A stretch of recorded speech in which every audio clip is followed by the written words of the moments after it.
नमस्कार। देश और दुनिया की तमाम फटाफट खबरों में आपका स्वागत है। खबरों के लिए आपसे निवेदन कि यदि आपने हमारे चैनल को सब्सक्राइब नहीं किया है तो कृपया करके देश और दुनिया की तमाम फटाफट खबरों के लिए आपके अपने चैनल को सब्सक्राइब कर लें। आप सब्सक्राइब करते हैं तो हमें हिम्मत होती है सही और सच्ची खबरें आप तक पहुंचाने की।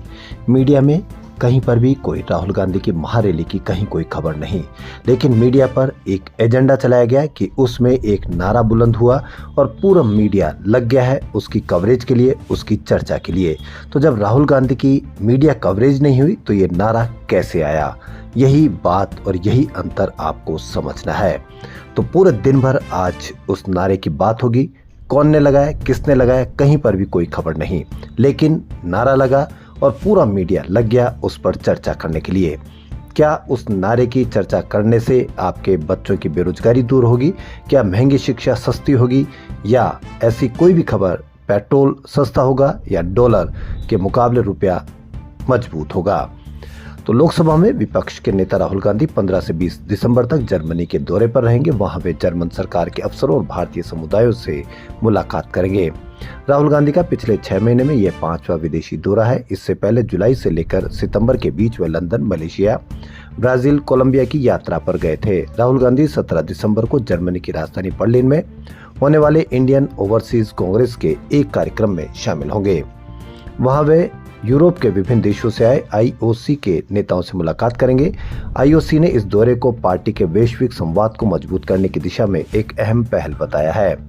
आईओसी ने कहा कि राहुल बर्लिन में भारतीय प्रवासियों को संबोधित करेंगे। इस दौरान यूरोप में आईओसी के लोकल ब्रांच के सभी प्रमुख एनआरआई मुद्दों, कांग्रेस पार्टी को मजबूत करने और पार्टी की विचारधारा को विस्तार देने की रणनीतियों पर चर्चा करेंगे।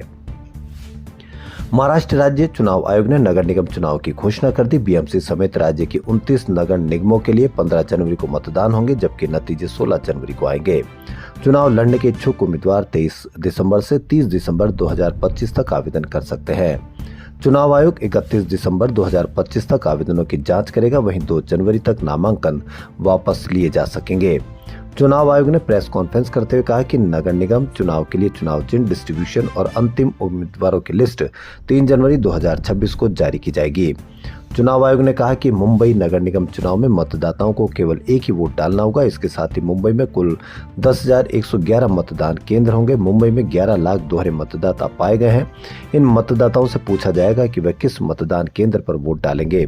साथ ही इन दोहरे मतदाताओं के नाम के आगे 2 स्टार का निशान लगाया जाएगा। बिहार विधानसभा चुनाव में करारी हार के बाद दिल्ली गए प्रशांत किशोर बिहार लौट आए। लौटने से पहले उन्होंने दिल्ली में कांग्रेस नेता प्रियंका गांधी से बंद कमरे में मुलाकात की। यह करीब 2 घंटे चली। मीडिया रिपोर्ट के अनुसार प्रशांत किशोर की प्रियंका गांधी से बिहार और देश में विपक्ष की राजनीति पर बातें हुई, मुद्दों पर भी बातें हुई है। हालांकि यह अभी प्रारंभिक मुलाकात है, आगे और मुलाकात बढ़ने की संभावना है। बताया जा रहा है कि मुलाकात के एजेंडे में बिहार और यूपी की राजनीति प्रमुखता से रही। दोनों पार्टियों के नेताओं ने इस मुलाकात को ज्यादा तवज्जो नहीं दी। सोमवार को मीडिया ने जब संसद के बाहर मुलाकात को लेकर प्रियंका गांधी से सवाल पूछा तो उन्होंने कहा कि यह कोई न्यूज है, लेकिन आपको पता नहीं, मीडिया को यही न्यूज चाहिए। हालांकि इस मुलाकात के बाद हाल के दिनों में 2 राज्यों यूपी, बिहार के 3 बड़े नेताओं के बयान आए हैं जो कांग्रेस के आगे की रणनीति की तरफ इशारा कर रहे हैं। मोदी सरकार महात्मा गांधी राष्ट्रीय ग्रामीण रोजगार गारंटी कानून को खत्म कर नया ग्रामीण रोजगार कानून लाने जा रही है। इसे मौजूदा शीतकालीन सत्र में चर्चा के लिए सूचीबद्ध भी किया गया है।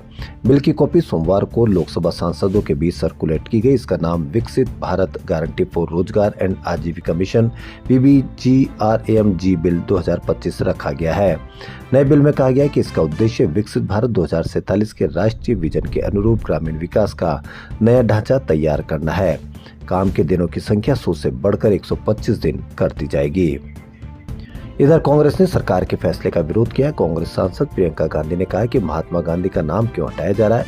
इससे पहले 12 दिसंबर को खबर आई थी कि केंद्रीय कैबिनेट ने मनरेगा का नाम बदलकर पूज्य बापू ग्रामीण रोजगार योजना रखा है। हालांकि सरकार की ओर से जारी नोटिफिकेशन सामने नहीं आया था।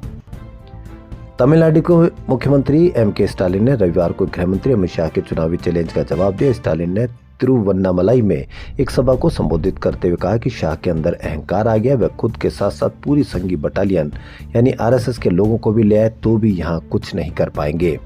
दरअसल स्टालिन ने गुजरात में 7 दिन पहले शाह के दिए बयान पर पलटवार किया है। तब अहमदाबाद में एक कार्यक्रम में शाह ने कहा था कि वह ममता बनर्जी और स्टालिन जी बंगाल और तमिल के मुख्यमंत्री को बताना चाहते हैं कि आगामी चुनाव में तैयार रहे। बिहार के बाद बंगाल और तमिलनाडु में एनडीए की सरकार बनेगी। अगले साल विधानसभा चुनाव को देखते हुए एमके स्टालिन रविवार को तिरुवन्नामलाई में के युवा विंग के पदाधिकारियों की बैठक को संबोधित कर रहे थे। वर्तमान विधानसभा का 5 साल का कार्यकाल मई 2026 में समाप्त हो रहा है। ऐसे में चुनाव आयोग मार्च के बाद चुनावी तारीखों का ऐलान कर सकता है। आज लियोनेल मेसी का भारत दौरे का आखिरी दिन है। 15 दिसंबर को मेसी दिल्ली के फिरोजशाह कोटला स्थित अरुण जेटली स्टेडियम में फैंस से बातचीत करेंगे।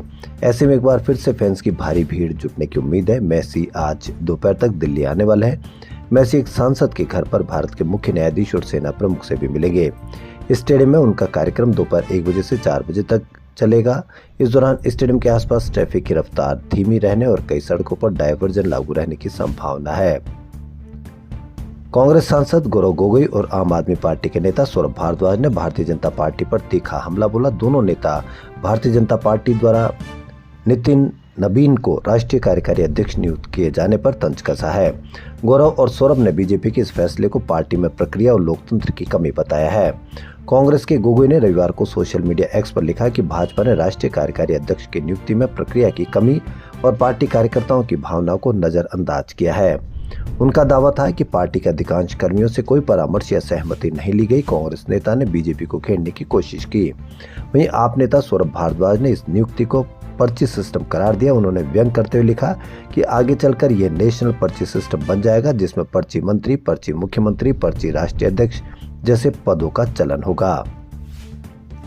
प्रधानमंत्री नरेंद्र मोदी सोमवार यानी आज 2 दिन के दौरे पर जॉर्डन पहुंच गए। जॉर्डन के पीएम जाफर हसन ने एयरपोर्ट पर उनका स्वागत किया। मोदी का यह दौरा किंग अब्दुल्ला के निमंत्रण पर हो रहा है। पीएम मोदी उनसे द्विपक्षीय बातचीत भी करेंगे। यह यात्रा भारत और जॉर्डन के राजनयिक संबंधों के 75 साल पूरे होने पर हो रही है। वे 7 साल बाद जॉर्डन पहुंचे हैं। इससे पहले वे 2018 में एक ट्रांजिट विजिट के दौरान जॉर्डन में रुके थे।